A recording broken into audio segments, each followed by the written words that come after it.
Ci sono stati gli incontri all'interno delle province che hanno dato risultati differenti in termini onestamente di presenza e anche di contributo inevitabilmente per la presenza.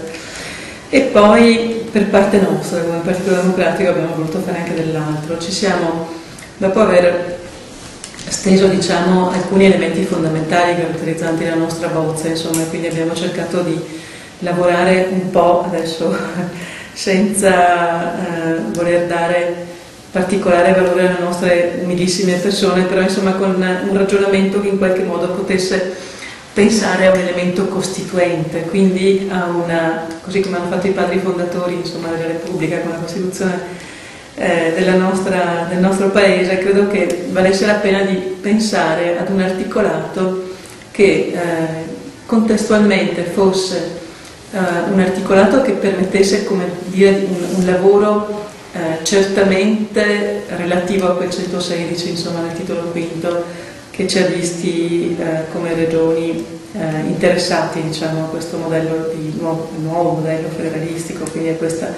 tra virgolette, particolare autonomia dei territori, e dall'altro che potesse da una parte prevedere anche un Veneto aperto verso il futuro, quindi che questo statuto avesse in sé degli elementi che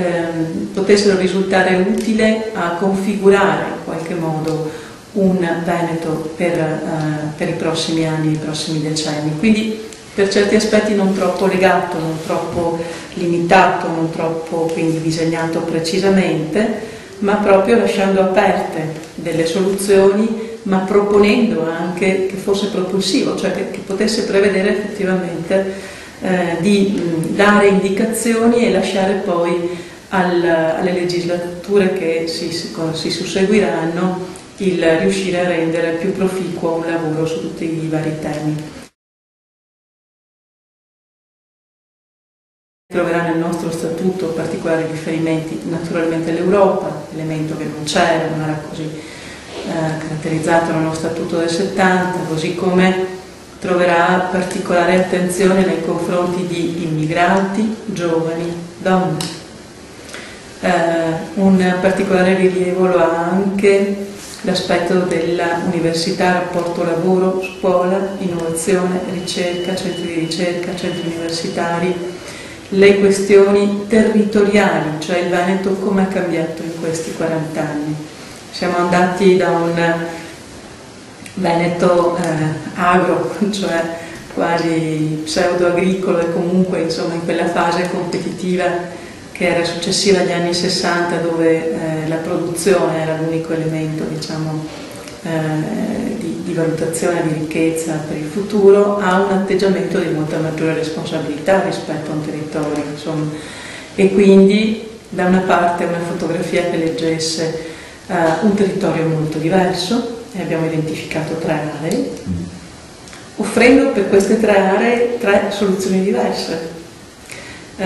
Meglio, non soluzioni, perché il termine non è preciso, 3 ipotesi di lavoro diverse. E poi una particolare volontà di offrire nello Statuto del Veneto un valore fondamentale al principio dell'autonomia dei territori e del decentramento, non coniugato come diciamo tendenzialmente fa la maggioranza di questa regione oggi, cioè molto diciamo centralistico, in qualche modo assumendo nella regione del Veneto questo principio di governo delle cose che in precedenza era particolarmente previsto, anzi lo è ancora perché non è stato attuato, ma insomma è diciamo particolarmente previsto a livello centrale e nazionale. Abbiamo cercato di portarlo secondo un criterio per noi di maggiore attinenza sia agli articoli del titolo quinto del 116 in avanti, sia all'indirizzo europeo, cioè principio di prossimità, quindi priorità alle autonomie locali e invece semplicemente pianificazione, programmazione e coordinamento determinato dalla regione, quindi una regione più snella, l'abbiamo chiamata plurimagrante dal nostro punto di vista, e anche però una regione avanzata, con un particolare valore anche all'indirizzo propositivo, referendario propositivo, sul modello un po' elvetico, no? Quindi è anche europeo. Abbiamo cercato di disegnare, come dire, una carta davvero costituente. Io dico che noi siamo stati da una parte, vabbè, sfortunati nel senso che questo Veneto, quello il Veneto nel quale viviamo oggi, è un Veneto carente di pianificazione. È accaduto che è vero che si dovrebbe riuscire a scrivere le cose con un articolato più leggero, ed era uno degli obiettivi, vi posso dire questo. E io spero poi che alla fine si riesca a dirimere anche qualcosa in ambito commissione. Ma poi le questioni in qualche modo sono diventate numerose, ecco, ed era difficile lasciare indietro qualcosa, forse perché abbiamo avuto delle presunzioni, delle pretese, non so se presunzioni o pretese, ma insomma decisamente abbiamo inteso anche non toglierci l'opportunità, per esempio, con gli articoli che abbiamo voluto scrivere relativamente all'autonomia della provincia di Belluno, parziale autonomia della provincia di Rovigo, area metropolitana, identificando e andando a spiegare come intendevamo per esempio portarla avanti. Poi abbiamo voluto dare valore alla partecipazione, allora non potevamo lasciarla così generica, e in qualche modo ci siamo costretti ad inserire tutta una serie di articoli che riguardano i modelli a cui diciamo idealmente ci atteniamo. Non so se ci siamo fatti prendere la mano e se sarebbe stato più opportuno da questo punto di vista essere più scabri, più scarni. Forse sì, però alcune cose le dovevamo dire, purtroppo paghiamo il prezzo dei nostri tempi, le cose poi non sono chiare, lasciano adito magari a ipotesi diverse, insomma tutti vogliono metterci la loro pezza e dire ma insomma questo è bene che lo diciamo, ma che facciamo capire qual è la nostra ipotesi e soluzione. Io non demordo, nel senso che non mi dispiacerebbe, insomma, se fosse anche uno statuto un po' più leggero, oltre a disegnare una regione un po' più leggera. Guardi, abbiamo fatto anche dei raffronti, no? Diciamo che sono numerose, alcune sono del tutto innovative, altre interpretative. Direi che è strano, ma non, per esempio la proposta PDL Lega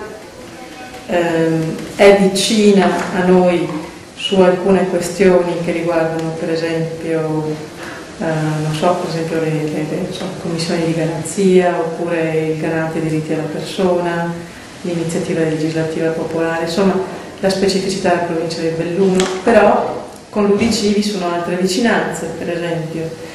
E penso che insomma, obiettivamente ciascuno di noi ha fatto un lavoro molto autonomo, no? Le dirò, non siamo al punto zero, noi per il momento siamo riusciti a elaborare i primi 4 articoli. Non è neanche pochissimo, perché in fondo stiamo parlando dei principi generali. Se sulle cose si riesce a ragionare e si portano insomma nelle conseguenze e nel concreto, delle soluzioni diciamo di mediazione si trovano. Non sono convinta, non sono sicura, non ho questa certezza che sarà così fino alla fine, e tantomeno che così sia buono, che così sia bene. Però come dire, tentiamo di ragionare insieme senza puntare eccessiva attenzione verso quel modello insomma, di descrizione, di presentazione che potrebbe